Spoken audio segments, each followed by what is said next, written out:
Hey folks, Matt Accelerated Dragon. We are going to try a new game called Periodic Table of Elements. So let's take a look.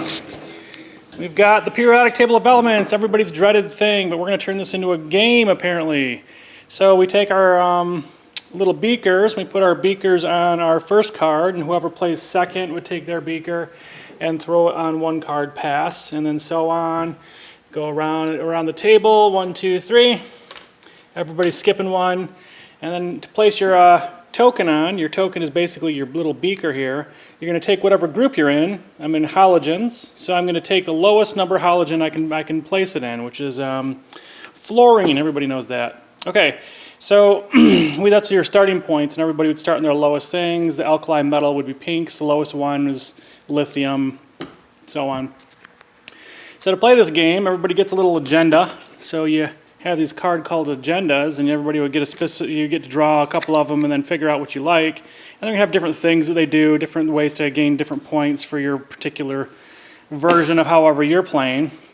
And then you take turns going around. And how you do that is you take your little energy tokens here and you place them on one of these spaces at the bottom. And these spaces are going to give you directions that they can go. So if you're like, if you're going to do the atomic radius number, then you throw it on there and you can move down to the right, down and to the left, and you can move that up to between 1 and 5 spaces. So I can take my guy and I can move 1, 2, 3, 4, 5 and land over here on germanium if I wanted to.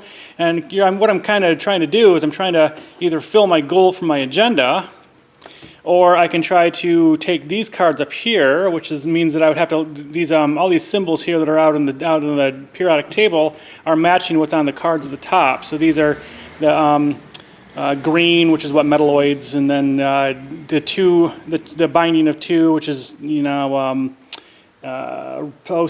they're transitional metals. So that's like a bind of 2. I don't know if you can see that or not. It's a bind of 2.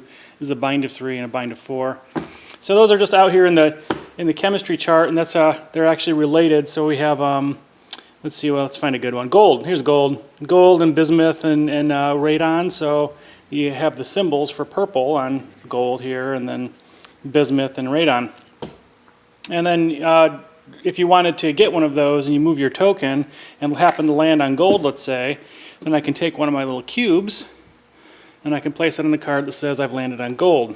So now I've researched the gold part of that. And if I happen to get all the way around and I get all 3 of them, blink, blink, then I've claimed this as a card. So I'll be able to take this, and it gives me points here at the bottom. So I've got little points here at the bottom. And some of these agenda cards will say, get one of each color, or stay all in the same metallic group or something. And they'll have different ways you can gain other points. Now, I also have these little trackers up at the top that give you special abilities. They all do little things. Like this is increase your or decrease your ionization energy. It just gives you some extra movement, little things like that. But the reason you have your guy on the cards going around is every time I land in the section that I'm in, like this guy here is the halogens. So if I actually have my token land in a halogen space, like this, even if it was on with one of the elemental things that I need for up there, it doesn't matter. It can be on any of these. And as soon as I do that, then I will raise my guy 1 track, and I will take this token and I will move it 1 on its track. And that's going to be like a bonus at the end. So you can actually gain bonuses by landing on the metals that you're on, because the next one here is the post-transitional metals.